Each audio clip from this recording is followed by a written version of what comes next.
Welcome to another edition of the Best Business Minds, where we interview business leaders and academics who write thought-provoking books. I'm Marc Kramer, a serial entrepreneur who consults with family businesses and entrepreneurs. And currently, I'm teaching entrepreneurship at Vinh University in Hanoi, Vietnam. Today's guest is Meg Thomas Crosby and Howard Cleveland, authors of the book Running the Gauntlet: Proven Strategies for High Growth Leaders. Welcome to both of you, and you're in the home of Elvis Presley, Memphis, Tennessee. That's correct. Thank you. We're happy to be here. Well, let's start with Meg, you telling us a little bit about your professional background and how you got here, and then Howard, I'll have you do the same. Sure, I'm happy to. My background is in HR. I've had a long career in HR that began on Wall Street, probably in the late 90s, working for an investment bank there. And then as 2000 rolled around, I was lured out to the West Coast to join a startup. Really was excited about spending some time in technology, felt like it would be the hallmark of our generation and wanted to get a little closer to that. So I joined a startup as the director of HR and part of the management team. And our startup was called Applied Semantics, and it was ultimately an early acquisition of Google's in 2003. So I went to work for Google in '03 and spent 6 years there in the people operations department. I was the first HR generalist at Google. I think when I joined, there were about 11, or rather 14 people in the HR department. And 5 years later, there were 800 people in HR and 25,000 Wow. employees. So I had a wonderful front row seat to high growth. And later teamed up with Howard to start our consulting business here in Memphis, People Cap Advisors, working with organizations to elevate their talent and their organization. Please tell us how you met Howard, though. That's really interesting. Well, we were friends from high school. What's the chances? But we reconnected much later and found that we had some complementary skills and some similar passions. So I'll let Howard tell you about his career. Yeah, my first career was as a labor and employment attorney, as a partner in a firm and helping leaders navigate employee challenges. And most of the times when leaders would bring challenges to me, it would be something that they were trying to mitigate or some problem they were trying to deal with. And I would advise them through that. And on the labor side, I was helping companies whose employees had reached out to a union, and I was helping the company understand why the employees felt like they needed a union, what had happened, where they had lost trust in leadership. And over time, with the employee issues, you start to realize that maybe there's a leadership issue. Instead of being reactive, maybe there are opportunities to be proactive. And so when I moved out of the practice of law and met up with Meg, we were looking at ways to be proactive and actually look at if you will, the offensive side of HR instead of the defensive side and staying out of trouble. How do you build the culture and be more transformational than transactional? And then that has been, and People Cap was born, and here we are. I mean, that's so often up to the CEO to see you as not just managing benefits, but actually developing careers, right? I mean, the smart CEOs use HR to develop careers and culture, and the ones not so smart use you just to make sure the insurance is at a good rate. Exactly. Yeah, it was those conversations that really sort of ended up being consulting conversations and coaching conversations with individual leaders. So I'm going to go through the questions because I have both of you as a guest, and usually it's a single guest. So I've divided up the questions for both of you, and naturally, either one of you can say to the other, "Hey, could you also add to this?" So that way you have a little bit more control over the interview and the questions I throw to you. So Meg, let's go with you. Having worked inside high growth companies such as Google, what leadership mistakes do you see repeatedly when companies begin scaling? It's a great question. And one of the things that, we've worked with a lot of founders, and one of the things that we coach founders on and we tell them up front is fewer than 50% of founders make it to the next stage of growth in their organization. Many are fired. Once you take on investors and you have a board and it becomes a demanding environment and you are in a position where you need to scale, it's a different skill set that you need to tap into. And often entrepreneurs who are innovators, they are creative, they're big picture thinkers, they are dynamic, and they are full of ideas. They often don't possess themselves the right set of skills to scale the business, which is someone who can scale the business is a person with an operational mindset, deep financial skills, someone who can build processes. And this is a skill set that a lot of entrepreneurs are not blessed with. And so, in order for them to remain as the CEO, they've got to find someone that they can trust who has those skills and enable them to build those, build the mousetrap, if you will, to build the structure, the infrastructure for the organization to scale. Meg, another question for you, and then we'll jump into questions for Howard. Was there a specific company or leadership experience that first inspired the Growth Gauntlet framework? I think there wasn't a single experience. What I would say it was pattern recognition. After working with lots of clients over multiple years, we began to see the same issues crop up that, when we talk about growth, we talk about growth as a transition. A business that is growing is in transition, it's evolving. And even though growth tends to be a positive transition, it is a transition nonetheless. And so we began to recognize that there were certain issues across all businesses that they were facing. And so we actually had a trip to San Francisco, and we were staying in a hotel. We stayed up really late one night, kind of categorizing all of these issues, and found that they fell into one of six areas or six buckets, if you will, and those became our six imperatives. They start with sharpen focus, calibrate culture, strengthen leadership, elevate talent, um, align structures, and amplify communication. And so we were able to sort of categorize most of the issues into those.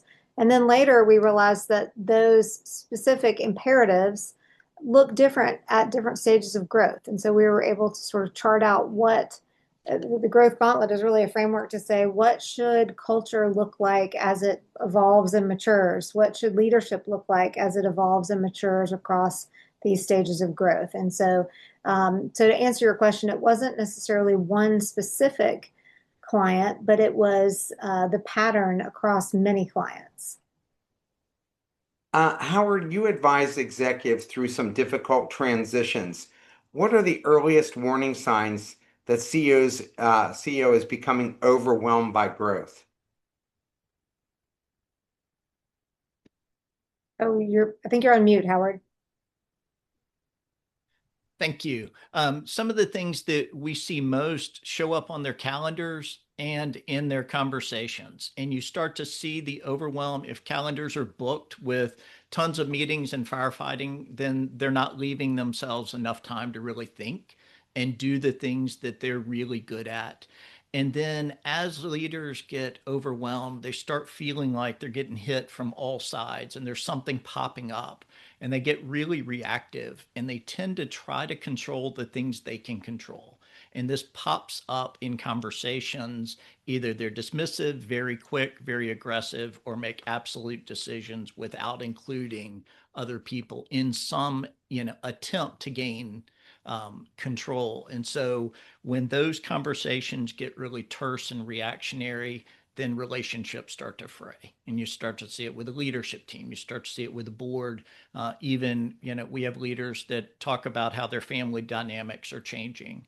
And so the calendars and the conversations and those relationships are three of the biggest, sort of first indicators. The P&L and board opinions a lot of times are lagging indicators. I tell you, I had lunch with Steve Jobs in 1990 when he was in between. Was running the next company, and when I was walking him out, his people either walk far behind or far ahead. And when we got in the car, I asked them, "How come you don't walk with him?" And they go, "Because he picks on us. He just starts beating us up." And so I think without Tim Cook, you wouldn't have heard of Steve Jobs. It would have been a much shorter career for the same reason he got booted out the first time, but at least was smart enough the second time to hire somebody who would deal with, as you mentioned, all the operational issues and knew how to scale the business. Tim Cook, I don't think, is a product visionary like Jobs is, but in terms of running the day to day, probably is one of the best guys ever, right? Yeah, Yeah. absolutely. So, Howard, uh, in your experience, what separates leaders who successfully navigate growth from those who ultimately fail? I think the common characteristic is, and Meg touched on this, but just the recognition that what's gotten them here, as cliche as it is, what's gotten them here won't get them there. And they're willing to constantly ask that question of where am I being a hindrance and where am I being an example? And doing the self-examination. And, the other characteristic is relying on a team and understanding that they can't do it alone and building a team that they can rely on. And when leaders understand and are humble enough to know that they don't know everything and curious enough about um, what they don't know, then those two characteristics generally will set somebody up to navigate growth well. I've worked with a lot of entrepreneurs, and I found the ones that uh, couldn't grow the business were they wouldn't hire people smarter than themselves and were control freaks, like everything they had to control. Yeah. And then the board realized, uh, after talking to them, giving them every chance, getting them coaches, that they just weren't capable of making that transition. Did you find that as well? It's a really interesting dynamic because at the beginning, the company is the CEO, it is the founder, it's the personality, it's the ideas, and they are wholly responsible for everything. They are everything. And then, as Meg said, as the company grows and diversifies, then bringing in more people and relying on more people becomes not only helpful but critical. And that is the toughest transition for a founder, from that emerging and having the ideas to really relying on others. In chapter two, Sharpen Focus, Meg, why do so many companies struggle to create a vision that employees generally connect with that's actually authentic? I mean, a lot of folks put these things on the wall, but they're not authentic and nobody buys into them. Yeah, I think it's really a function of, again, going back to the growth gauntlet, kind of what stage you're in. I think in a startup phase, as Howard mentioned, everything revolves around the founder and the founder's vision, whether that's stated or just, implied. But as the company grows, both the vision and the culture need to exist outside the founder.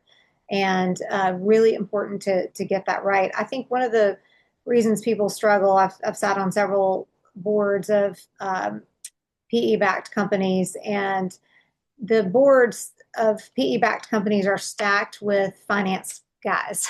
And so Yes. the board meetings that are held are incredibly focused, very myopically on the finances. There's really no room in the agenda for anything outside of looking at the operations and, gross margins and EBITDA, and all that is really important. And I think because the boards that are loaded with investors make that such a priority, it's difficult for CEOs to think of anything else, and for their leadership teams as well. And so I think we'd all do a little bit better to carve out some space for the boards to hold the CEOs accountable for some other things, in addition to the vision, also the culture being very important. Yeah, no question about that. That's why some companies have great technology or great ideas, but they don't make it because the culture is dysfunctional. Meg, how can leaders maintain focus when opportunities seem to be coming from every direction, especially now in the AI era? Yeah, it's so challenging. And again, it is important to know very soberly which stage of growth that you're in because there's quite a bit of a long rope or an allowance for distraction or innovation when you're in a startup phase. I mean, throw everything at the wall and see what sticks, and that's perfectly okay. That's the proven path to success. But once you move to that operationalized phase, once you have a product that you are developing and taking to market, that laser focus becomes really important. Particularly once you are have taken on investment. I mean, investors want predictability, they want accountability, they've bought into a story, and so they don't want to be distracted at that phase by new ideas necessarily or new products. It's let's take this to market and make it happen. So it does require a good amount of discipline. And I think the best teams, leadership teams, develop a rubric for how to assess new ideas that come in and whether or not they would pursue those. And it may have, 3 or 4 criteria, but does this further the product and the investment thesis that we have, talk to the market about? Is this something that is going to be accretive to that theory? And if not, then we need to put it on the back burner or assign a small team of people to chase that, but not at the expense of the overall strategy that we're pursuing. Howard, when you coach executives, what strategic conversations are most often missing from leadership team meetings? I think leadership teams are generally really good about talking about things they want to do and not as good about talking about things they need to stop doing. And if we're going to move forward, what are we doing now that maybe we need to stop? And so those conversations of really omission rather than addition. We have I don't know if you can hear that, but I have a thunderstorm cell that is right on Yeah, top of same my here in house. Hanoi. Same here. It is I keep muting to try to keep the thunder away, but um and I think that to Meg's point, one of the conversations, the strategic conversations that doesn't always come up is how is what we're planning on doing this quarter going to impact us in the long run? Does this take us closer to or further away from our ultimate strategic vision? And I think as we're doing short-term strategies, a lot of times the impact on the bigger picture is left out. And from a people standpoint, one of the strategic conversations that sometimes gets omitted is what have we decided and how are we going to communicate this? How are we going to take what we've done in this room and really get buy-in throughout the rest of the organization? And so spending time on that conversation at the end of meetings can be really productive and is a miss we see often. Meg, when you're calibrating culture, um, is it often described as a company's secret weapon? What have you seen happen when leaders leave culture entirely to chance?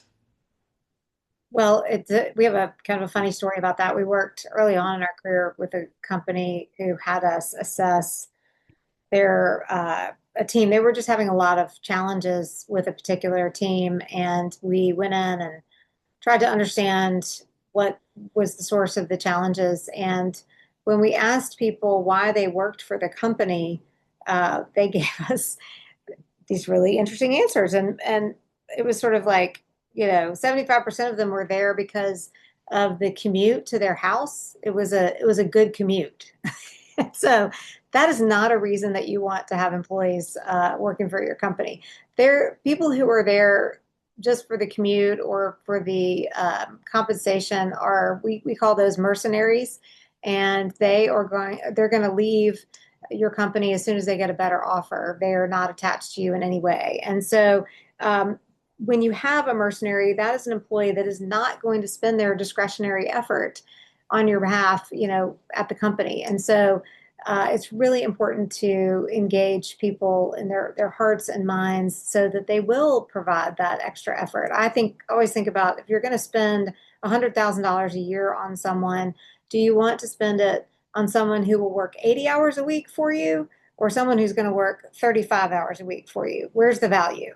So, certainly when you have a strong culture that people are bought into and a vision and a mission, then you have people who are willing to stay late, provide that extra discretionary effort. How should culture evolve as a company moves from startup to enterprise, Meg?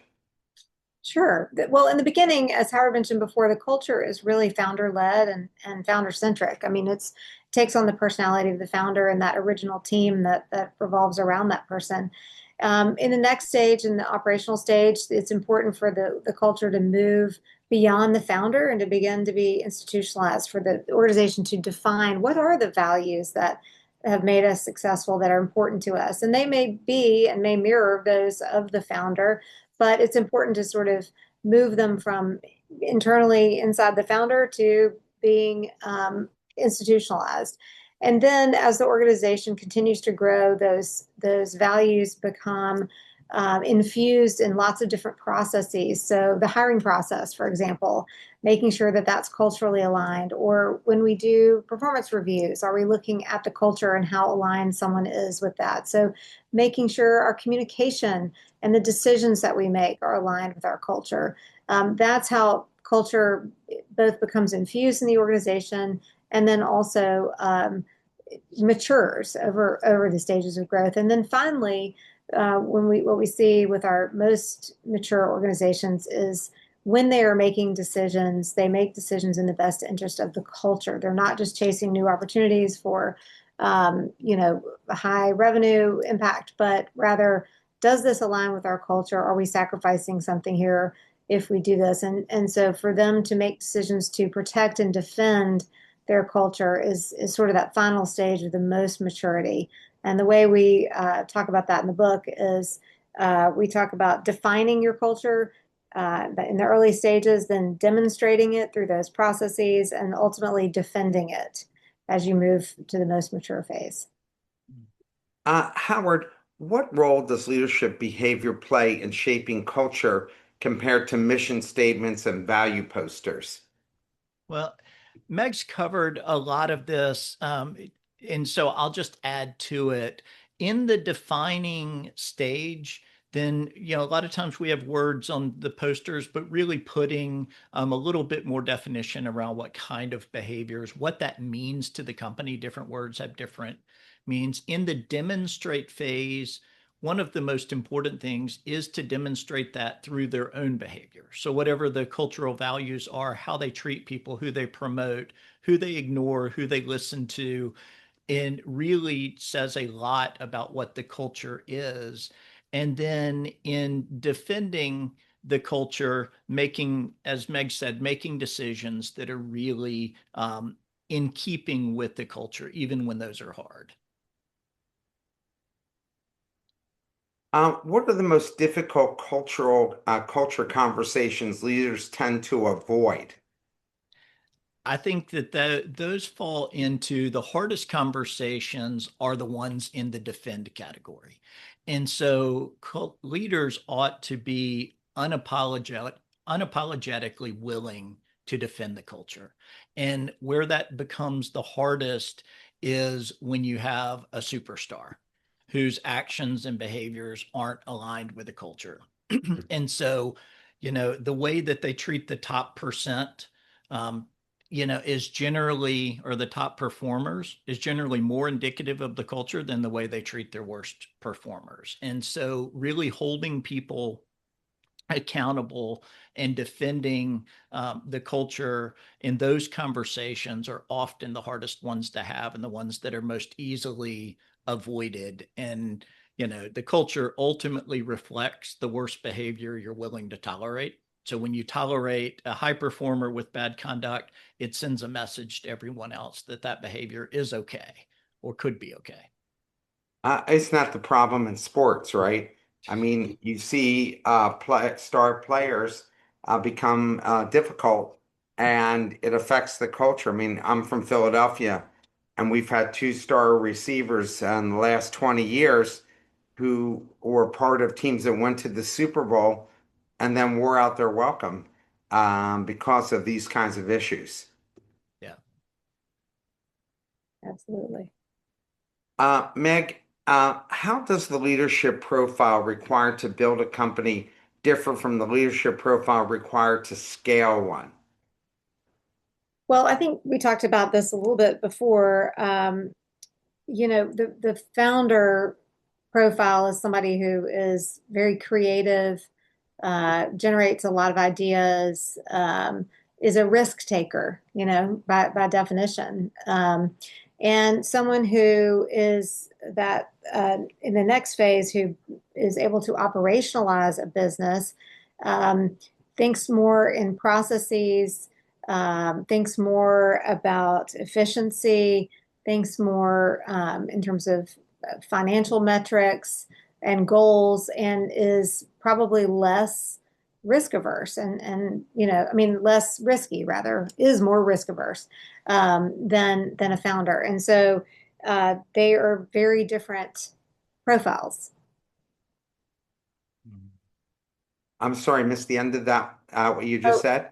just they're very different profiles. If you're Oh, looking for different profiles. leadership this is why I think it's important to be sober about what phase of growth you're in. If you are in a startup phase, then and you have a highly creative leader, then that's a good fit. If you are in an operationalized phase and you have a highly creative leader, that may not be a great fit. Bless you, we have a founder that we worked with who ultimately ceded control to a highly effective operational CEO. And the founder, his stripes are just, he is an ideas guy. And so we kind of have dubbed him the chief distraction officer, because he is constantly coming with new ideas, but it's not really very helpful because the company is trying to scale based on taking products to market that they've already proven. So that we see that a lot. People who are ideas people find it really difficult to focus on one product and getting it to market.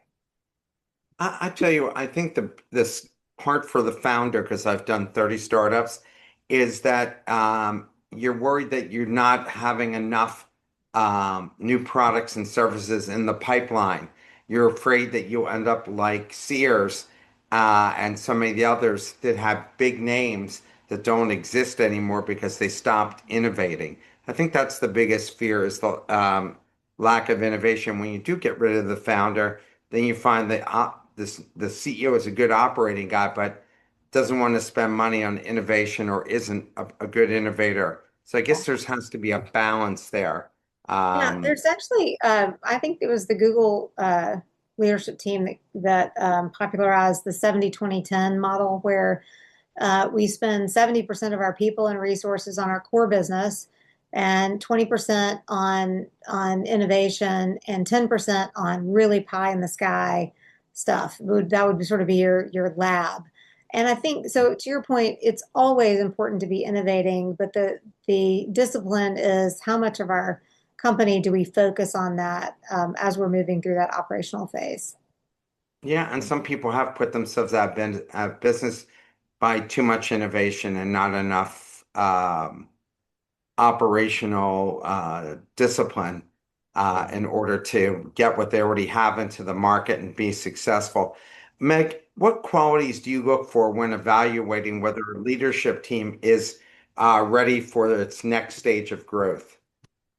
Yeah, I mean, again, it depends on which stage we're talking about. I think if a team, I'm often involved in, I work very closely with a growth equity firm, and we invest in a lot of founder-led businesses that are ready to scale, that have had some, that are generally profitable but need some capital to scale. And in those, we go in and evaluate the leadership team, and we look to see I look for things like intellectual humility. We talked about that, self-awareness, um, how controlling the founder is, how much autonomy do the other leadership team members have, what is their ceiling, what's their where have they come from? A lot of times you have a bootstrapped team that is full of convenient talent. And when I use the term convenient talent, I mean like you've got someone's brother-in-law and their, niece, and it's like a family-driven business. And so, um, I often think, okay, well, these are probably not the most well-suited people for the roles that as we go forward. Can they evolve? Possibly. Let's look at their skill set. And or do we need to bring new talent in? What are we trying to do? What's the investment thesis? Do we need a VP of sales for the first time? Do we need to level up our director of finance into a full-blown CFO? Do we have the talent to do that? So I'm looking at a lot of different things, but when I'm really looking at the leader, I want to know, does that leader have the self-awareness and the intellectual humility to cede some control to an operational leader? You just answered my next question as well. So, Howard, you've coached many executives. What leadership blind spots tend to emerge as an organization becomes larger and more complex? I think one of the biggest ones is overestimating how well and how much they're communicating. And in smaller organizations, a lot of the communication happens in the hallway or in the break room or even after hours in just one way conversations or one-off conversations. And as you get bigger, have to become much more intentional. And so, one of the things, sort of the adages, is that if a leader's not tired of communicating it, they probably haven't said it enough. And I think that's one of the big things. The second, and Meg talked about this, is really sticking with their inner circle or their loyalty, the people that were there from the beginning too long. And at some point, there is there's a real benefit in loyalty, but at some point, the organization often evolves away from those people. And so overestimating how much they're communicating, sticking with people a little bit too long, and neglecting their own development. And there's a piece of this that, even when we talk about talent and hiring new talent, the other piece of elevating talent is to develop. And so, whichever part of the organization is not developing becomes a point of failure. And whether or not that's the structure or the founder's own development or the CEO or any leader. And so, neglecting their own development's another area that we see.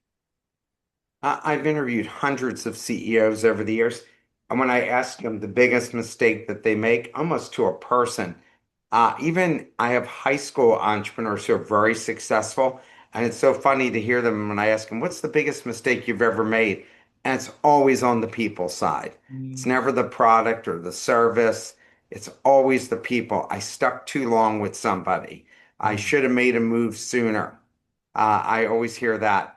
Howard, how can CEOs balance confidence and humility during periods of rapid growth? This is a real challenge.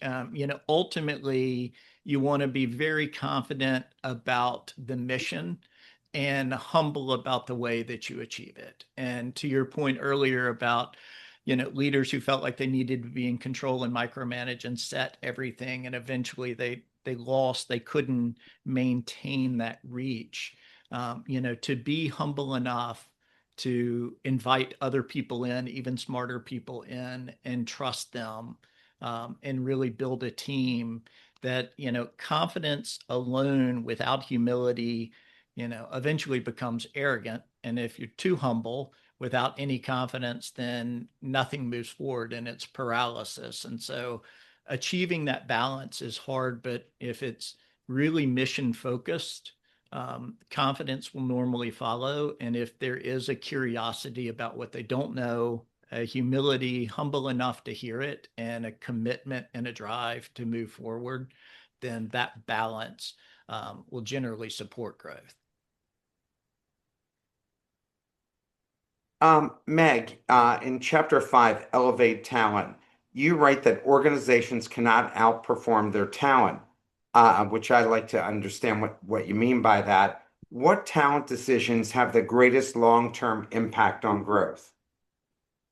Well, I think you guys hit on it before, which is holding on to mediocre performers too long. I think that what we mean by that, you can't outperform your talent is, and I'm sure many of your listeners have read top grading or some of the other hiring methodologies, but um, if you only have B level talent, you are only going to be a B level organization. And so it's really important to understand what A level talent looks like and to calibrate towards that and to release people who are not that so that you can thrive. I think that's one of the most important things. Level up your talent. What hiring mistakes are most expensive for a fast-growing company, Meg? Well, we have a client that we worked with who was really well poised to take on uh, some great opportunities. They just taken private equity investment and they were ready to go. And pretty quickly, the incoming sales requests really overwhelmed the system. And one of the things, this was such a costly mistake because they had not taken the time to build the organization they needed to meet the demand. And so they flipped the switch on demand before they had an organization that was able to accommodate that demand.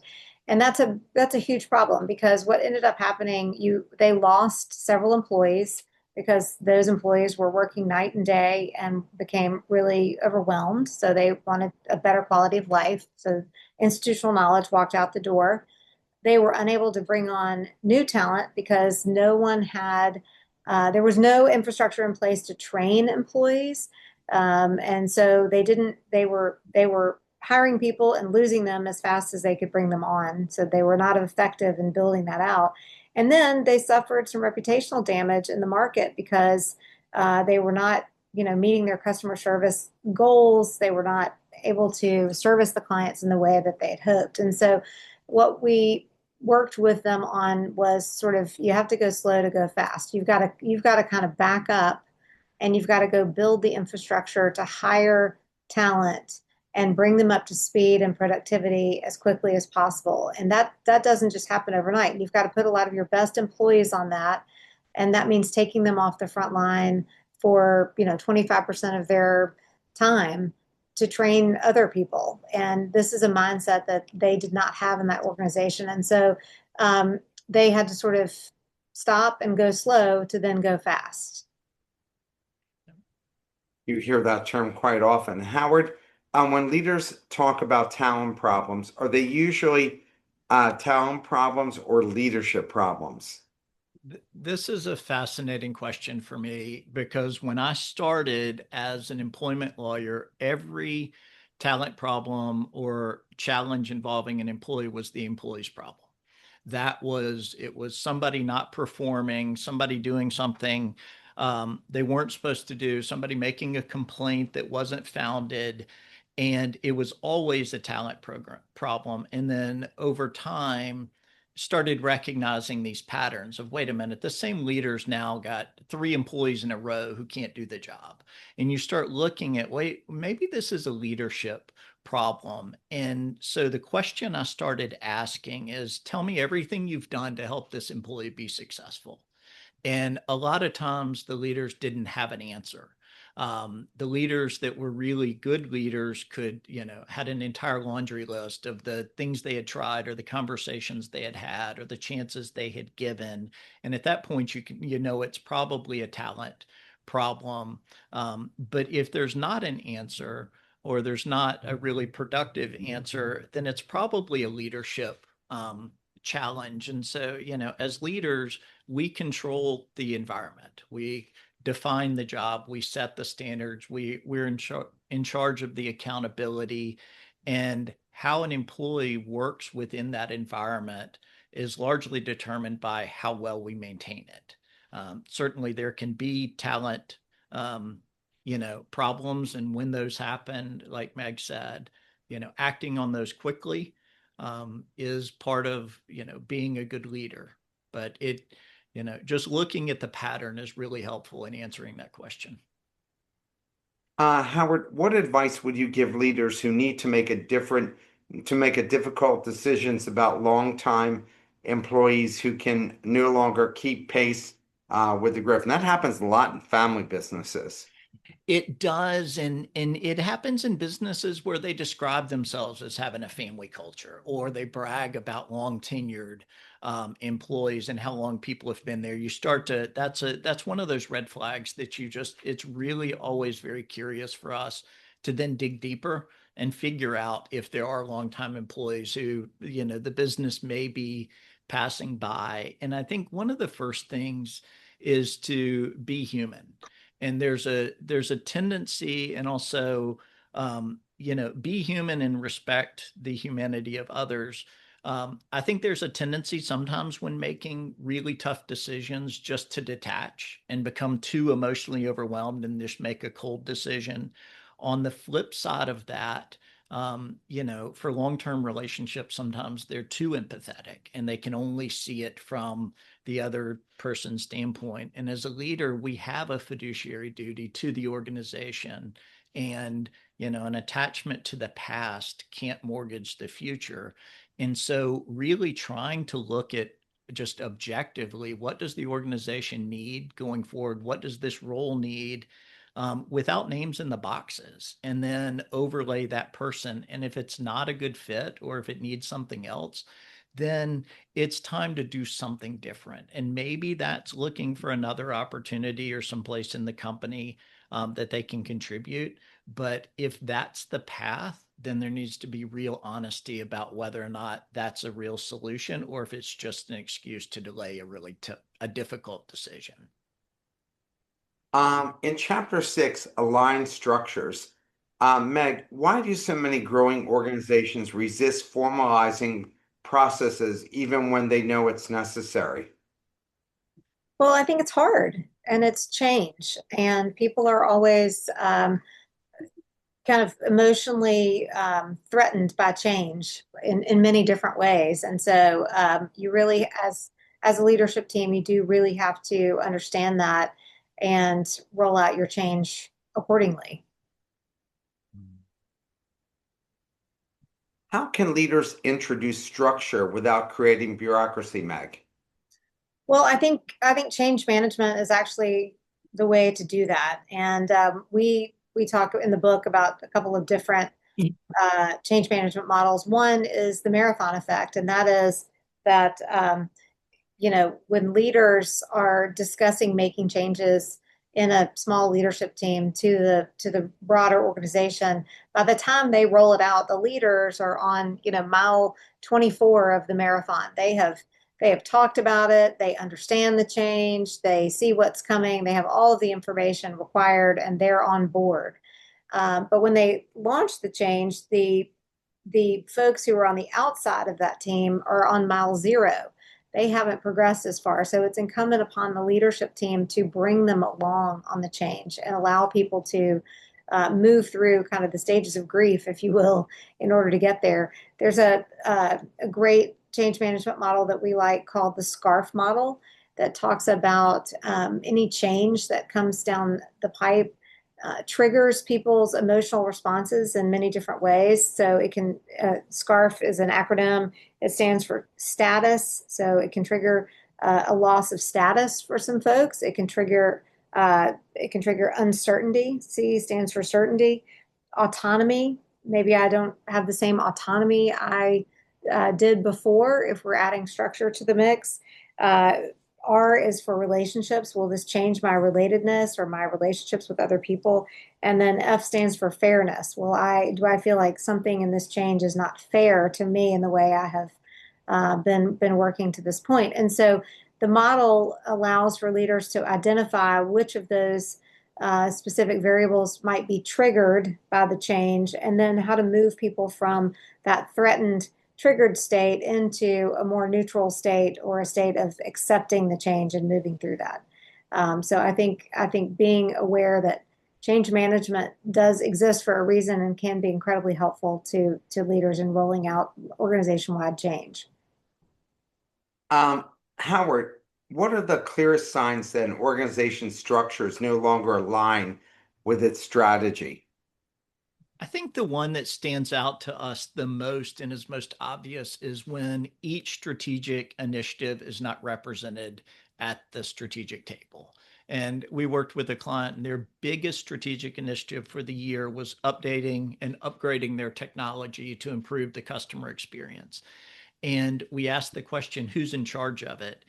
And the person who was in charge of it was a mid-level manager who did not have a voice in any of the decisions that were being made about this technology. And knowing that that person, that function and initiative wasn't represented in the conversations was a huge miss on structure being aligned with the strategy. And so in that instance, there was an internal sort of rule that he wasn't high enough as at an executive or senior level to be part of that executive leadership team.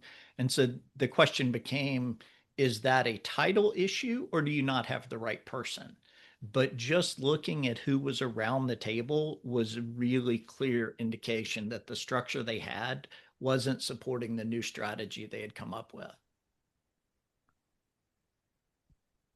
What conversations should leadership teams have before making a major organizational change?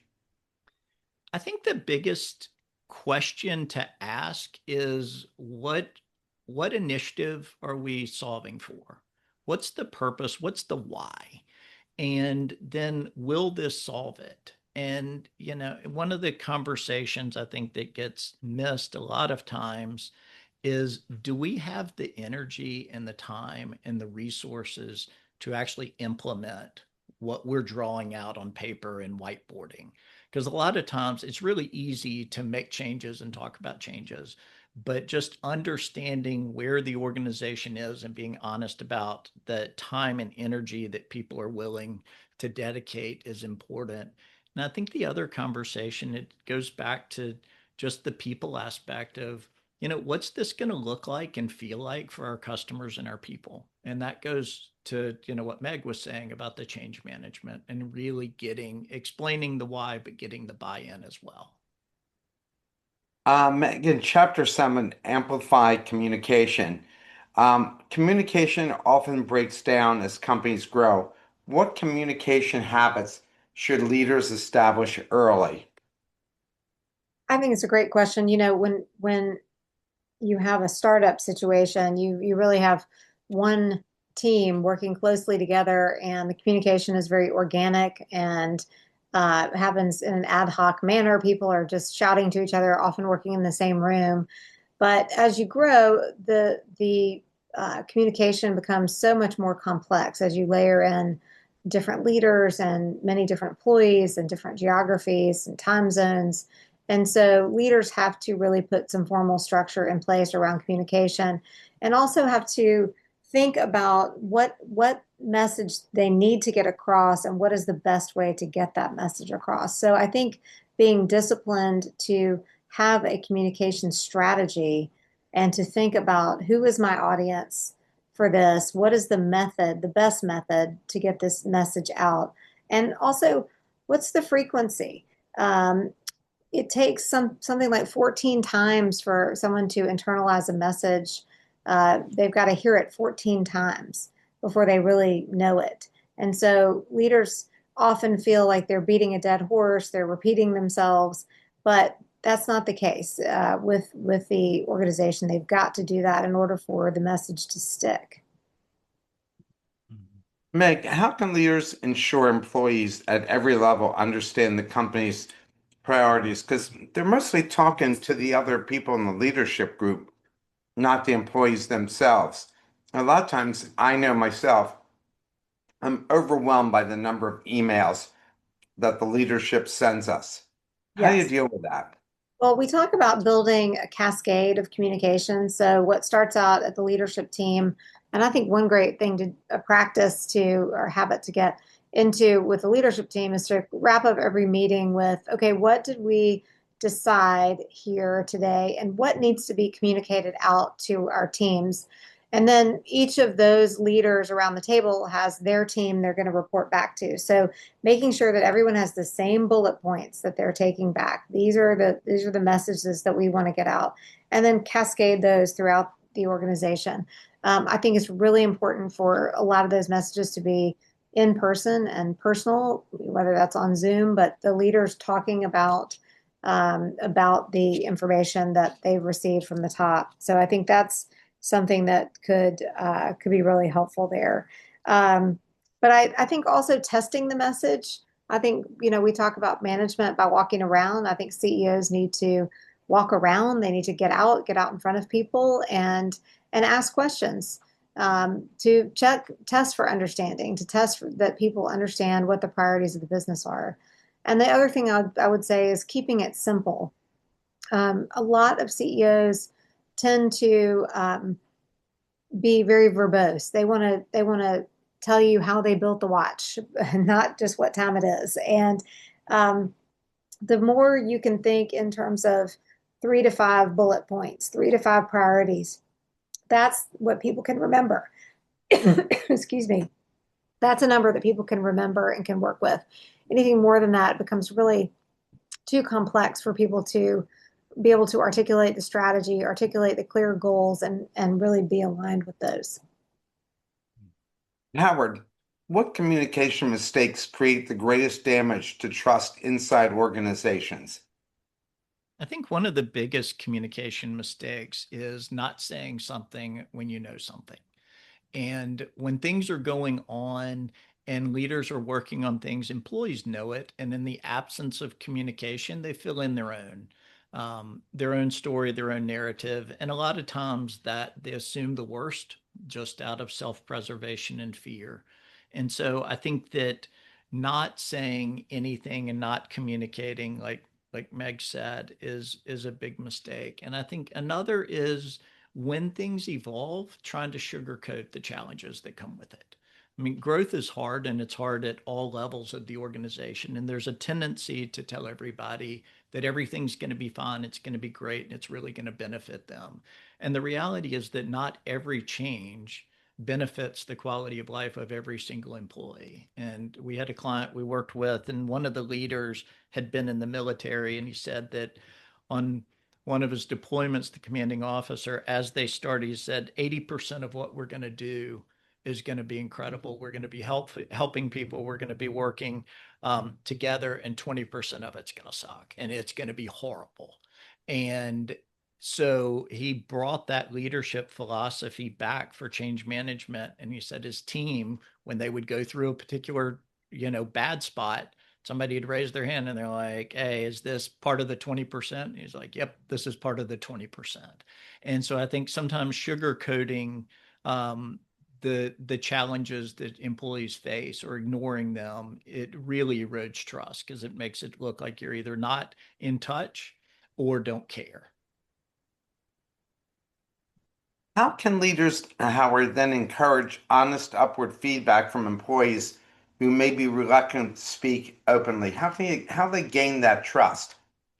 I think that the reluctance is natural. First, just recognizing that there is a natural separation between employees and leaders, and that it's not personal, but also really being intentional about proving that providing feedback is safe and doing it in a way that receives feedback without defensiveness, without singling people out, without making examples of people, and providing a structure where it's solicited. And so instead of expecting or putting the responsibility on the employee to take that initiative to come to the leader's office or to initiate the communication, to create a routine and structured request for feedback. And then in that, also recognize that that distrust or lack of trust wasn't created overnight. And so simply asking one time isn't really gonna, it's not very likely to get honest feedback. And so that being consistent with requesting it takes time. And so either people initially may not respond, may not provide any great feedback, or not be constructive in it. But when they realize that you're openly asking and you're honestly asking, you want their candid feedback, then people will be much more trusting in giving it. Meg, in chapter 8, Leveling Up, and you were talking about this earlier, the strategic edge. Looking back at all the companies you've worked with, which of the six imperatives is most often neglected and why? I think we talked about it a little bit earlier, but I think sharpen focus. It really is, particularly an early stage company, one of the most challenging things to have the discipline to focus on what's working and take that product all the way through to market without getting distracted by new ideas and new opportunities. I think that's one of the biggest challenges that we face. How is AI affecting how leaders run companies today? Because every time I read about AI and leaders, it's basically slashing jobs. And that's got to make the whole corporation nervous and affecting the culture and everything else. Now, what's your take on it? Well, I think we're still at the really early stages of it. So we tend to work with smaller companies that are moving from that startup to operationalized. So probably under a couple hundred employees. And so I think we're seeing more of people maybe not being replaced after they leave, less of, broad swaths of layoffs, but we are seeing some of that. I mean, there are some companies that have been able to find some great efficiencies using AI, and that can be in the customer service sector, that can be in the just in technology, software engineering. So we are seeing some of it, but not at full scale at this point. I think it's very short-sighted. You've spent all this money developing this person, and now there's a technology that frees them up to be even smarter, more creative, and come up with more ideas, and can explore those ideas. Why are companies not, at least it doesn't seem apparent to me, that they're thinking that way? Well, I think because again, if at this stage of growth, who's on their board? It's the finance guys. So they're trying to really micromanage the margins. And so they see every one fewer employee equates to dollars. But I agree with you. I think what I'd love for us to see is just that AI is a tool that makes our employees more effective and really super employees. I think that's where we're headed. So, but at the early stage companies, they're fighting the efficiency battle. They're fighting that financial capital. Yeah, I had a conversation this week with somebody about this, and it was a really interesting conversation because what came out of it was the human side of AI and in being intentional about designing their team, looking at AI as a component of that, but how do we design the team? And there's so much fear about it at the employee level and so much quick reactiveness at the leadership level, often that decisions are being revisited. And so what they were really interested in is having how does this fit? It's the exact question you asked is how does this fit with the people? And what do we need to do from a change management side so that we're not just in the position that Meg's described a lot of leaders are in, which is, oh, this is an opportunity to slash. And so what does it look like holistically? And so I think we're starting to see possibly the backlash or the pendulum swing into this consideration. So let's go with the final two questions. Meg, after years of helping leaders build organizations, what leadership belief do you hold today that you would have strongly disagreed with maybe 20 years ago? Well, it's funny. I think when I was first starting out in my career, I was I was working for an investment bank, and I was running the 2 year analyst program, and the we had a guy that was needed to be fired, and he was right out of undergrad and was a uh, I thought he was an Ivy League grad, and I just thought, oh, this is terrible. We've got to fire this person.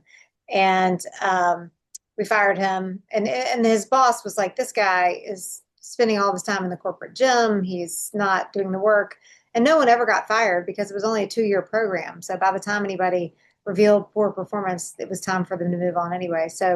But anyway, we did terminate him, and it was very sort of uh, traumatic for me. It was my first termination. And then a couple months later, I was on a flight out to San Francisco reading my favorite magazine, Vanity Fair. And I'm Uh-huh. flipping through the pages, and there he was. He was a male model in like a 4 page spread for a major brand. And I just thought, oh my gosh, this is he was never going to be an investment banker. The best thing that ever happened to him was that we fired him. And I ran into him years later. And sure enough, he had gone to USC Film School, and his career had taken a totally different path. And so what I learned over time was that firing people is not the worst thing to happen to them, and that I have a strong belief now that everyone deserves to be in a position where they are valued for the work they do, and they add value to the organization. And if those things are not happening, then they need to be liberated. And we call it liberating them to go find that sweet spot, to go find that place. And so I don't feel traumatized anymore by liberating talent that is not not finding its true purpose in the organization. I think it's the most humane thing you can do. I 100% agree with you based on my own experience. So, Howard, the last question for you is, if every CEO reads Running the Gauntlet adopted just one principle from the book, which principle do you believe would create the greatest long-term impact on their organization? As I think just recognizing that every stage of growth comes with a completely different job description, and a job description for the organization, for the team, but also for themselves. And so not feeling alone, not doubting themselves, but just recognizing that evolution is normal and it's part of it, but it's also something that needs to be pursued. Well, I want to thank you both for taking the time to speak with me today. I want to thank everybody who joined us, and I wish you guys luck in the book. I thought it was a really good book, especially I'm part of an organization that's a university, but it's a startup university, and Mhm. we've seen tremendous growth in just my 3 years here, and I came on in year three of this of the university. In the beginning, it was you could fit all of us into one small room, and now we're using a large classroom, and we have like 100 people connected to it. When I started, it was just 10 people. I love it. So I think your book is very perfect for a lot of these companies to read and get some really good insights. Thanks, everybody. Have a great rest of your weekend. Take care. Wonderful. Thank you so much. Yeah. You were both terrific. And again, I enjoyed the book and hope that you'll come out with another one. I'll have you back. Oh, wonderful. Well, Thank thank you you so so much, much. Mark. It was This great was a to meet great you. conversation.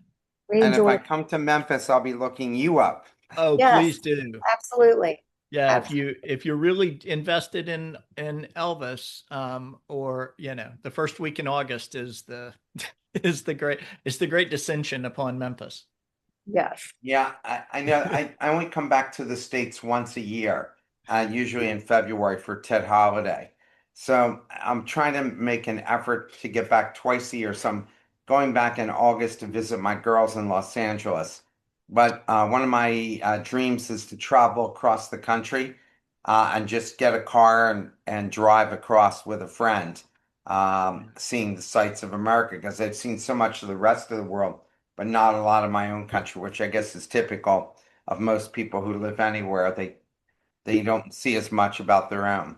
Have a good rest of your day. Take care. It was good talking to you both.